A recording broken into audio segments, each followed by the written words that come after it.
Alright, here is Chandler. Brand new 242 banner Chandler just dropped. And let's get him. He's quite decent. The banner, not so much, but he is quite decent. I would say if you want to pop that 1 gem multi, because obviously if you've played the game for long enough you might know, the 242 banners have a second multi which costs 1 gem. I don't think it's a terrible deal, but it's not gonna be like, I would say, getting this Chandler the most game-changing thing ever for your account, because Demons is the place where he's going to, you know, be played on. He is strictly a Demon team character, and Demons is quite good, but not the top team. And I mean, we'll see once we, you know, use him, but I don't believe even with him it does become a top team. I think that it will still struggle against the Sins team specifically, but we'll see. So I've, you know, mentioned, oh, there it is. I'll do the full step here, because might as well. It's quite cheap getting that you know, free dupe essentially. Yeah, no, it's not free, it's the guaranteed dupe, but whatever. I've mentioned how we usually get 242 banners right before a collab. So next week we could be getting a collab, but I saw someone say, I think it was in the 70s Leaks Discord, they have Kane put up a poll asking if people are summoning for the seasonal festival, and I wonder if he means that the seasonal festival is probably coming after this banner. If it is, then, you know, it is more the reason to you know, potentially not give too much attention, because if it's a collab or if it's a seasonal festival, either way it's probably going to be more value than summoning for a banner like this, like tremendously, right? Like obviously Gaffer, I feel like he leading the seasonal festivals wasn't like too impactful, but festival's a festival, and you're probably gonna be quite good. So let me get him up. Oh, I have one of these, right? Oh, look at that. I rarely ever get to use these. Nice. I can't believe Chandler is still missing a weapon. Bro. Oh, he finally got his 5th haircut. That's cool. What? Come on, man. Alright, we'll go into the game while we talk about this guy. Like I said, he's pretty good. So this is a team I'm going to be running. Just okay, work with me. I'll explain why. It just seems odd, you know, bringing I guess a team with no Demon King and just kind of bringing Chandler like this. But he is mainly, I would like to say, a back unit. But obviously for the sake of the video, I do want to have him in the front, just to get some playtime with him. But he is mainly a back unit that also does work in the front. So let's pop this stance here. Let's do this. So his passive, if all the allies, including the back unit, are demons, decreases demon race ally damage taken by 30%. So, you know, you go second, you go first, that passive is there. You can go second with the demon team, and even if he's in the back, this works. His passive works in the back, so that really gives the demon team quite a boost. Well, before, it felt like the demon team had like a sort of like revolving door of back units. You could use Liz for HP, you could use Kusok, you could use what's his face? What am I thinking of? Oh, Nanashi for basic stats on Gelda, but I think he is now the definitive back unit. Now let's continue here.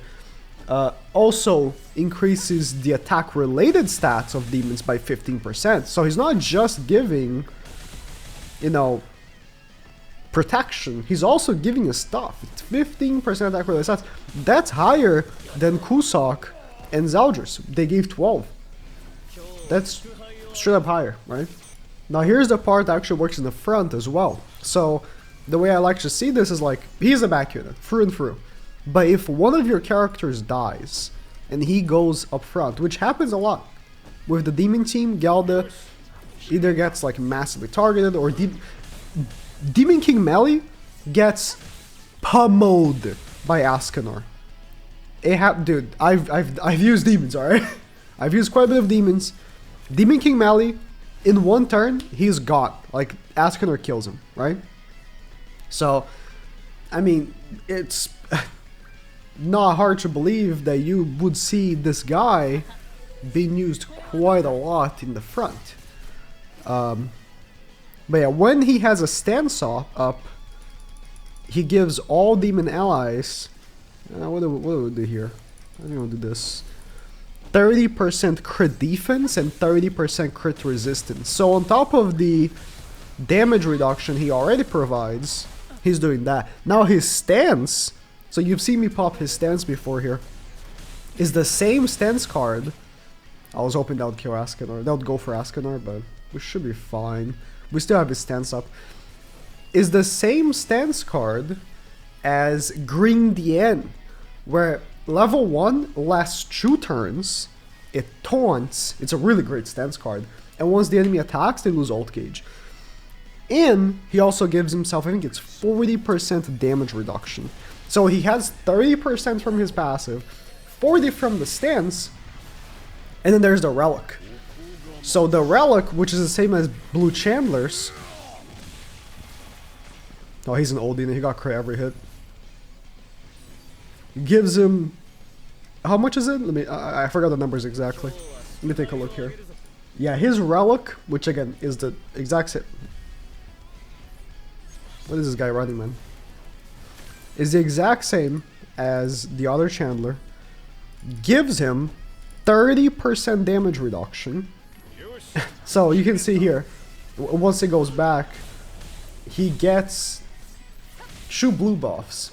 A 30% damage reduction blue buff, and an HP related stats buff as well, by off 20%. So he is, I mean, damage reduction is difficult to like measure because there's so many variables that go into damage and tankiness, like the defense related stats, the attack related stats.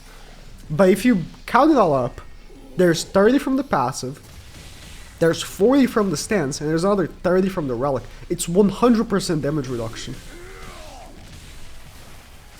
Now, he still obviously takes damage. Because, again, damage reduction in this game, don't be fooled by the number, right? But it's still, like, it's still gonna do stuff. I kinda wanna see his level 3. His attack card is a ult gauge removal AoE, which isn't like that great of a card. Okay, well, I didn't expect him to kill him, but you know, it's not, I mean, it's not great, but it's not horrible. He's not here to do damage, right? He's only here to tank. So ult gauge removal AoE, honestly, okay, the way the card works is you need a level 2 for it to remove 1 ult gauge from all the enemies, right? I think it kind of works for him in a way where he's protecting the team, and if the enemy gets an ult gauge, or sorry, an ult, you can remove an ult gauge. And, you know, that alone can save your team from getting wiped. Oh, you got level 2 stance. You might as well. I'll do this, save the Gelda card. So the level 2 stance... Oh, sorry, the level 1 stance does not remove their ult gauge. That's only R first. Sorry, I forgot about that. The level 1 does give him 40% damage reduction though, but it does not remove their ult gauge once they attack you. The level 2 does remove the ult gauge. It's weird because like Chaos Arthur, Excalibur Arthur, sorry. Names, so many. There's so many characters in this game. Excalibur Arthur introduced this card, right? And I kind of forgot that his card does remove the ult gauge once you attack him, but even at level 1. But this one that DN introduced, which is the same that now Chandler has, does not. It only removes the ult gauge on level 2, but on level 1 he gets 40% damage reduction in the last 2 turns, which I think is very, very notable. Lasting 2 turns on level 1 exponentially increases the value of a stance card. It's not even close. The card is 100 times better. Because so many times you have a card, a stance card, be like a reliance that your team has.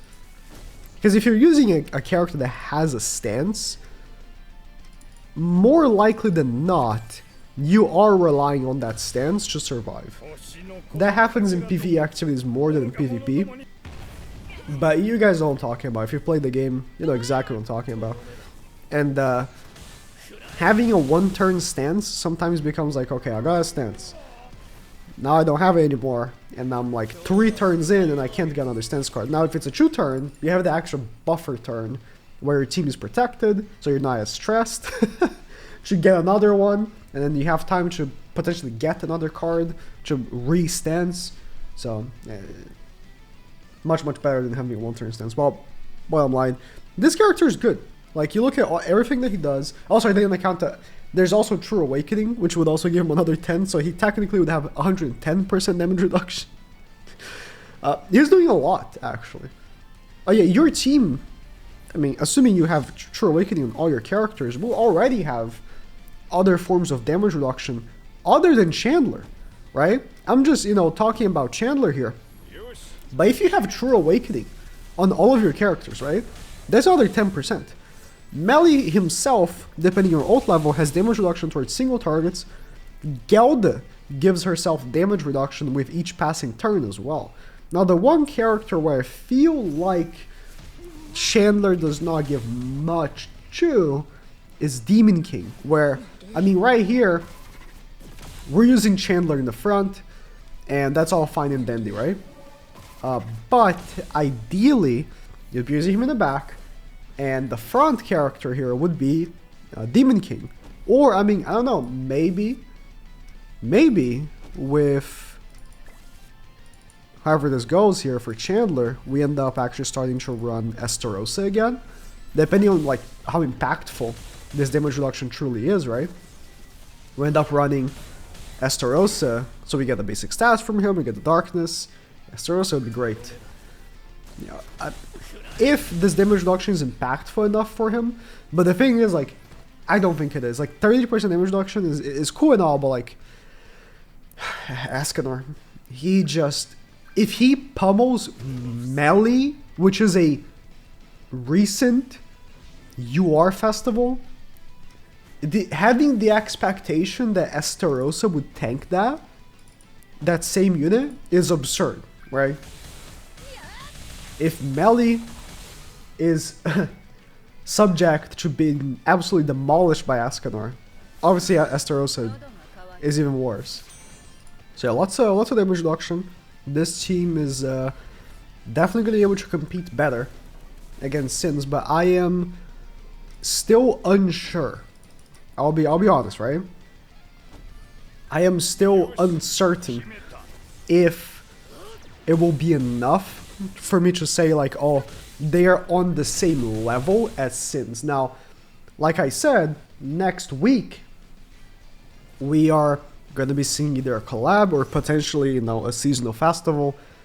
That character could be, and I know this sounds just outrageous, it could be a demon character. I know. Like, demons cannot go a week without a unit, right? It's But like, they just gave this 242 Chandler. They could be prepping for like another big demon drop, which again sounds outrageous. But it could just not be the festival itself or the collab. It could be a relic for Demon King, something like that. Like they're dropping this character, which could just be an isolated like thing. But I think that, I don't know. I don't think we should discount the possibility that they're preparing for another drop, and this is like a support for that drop. So keep that in mind. Although I would like to say, you know, this Chandler is very good, but saving for greater banners is, I would say, a bigger priority for a free-to-play player. Personally, you know, he could very well be a good support for that unit. So wait to see what comes out next week, and then go back and try to get a Chandler if you need. But for now, he's pretty good. He is very good.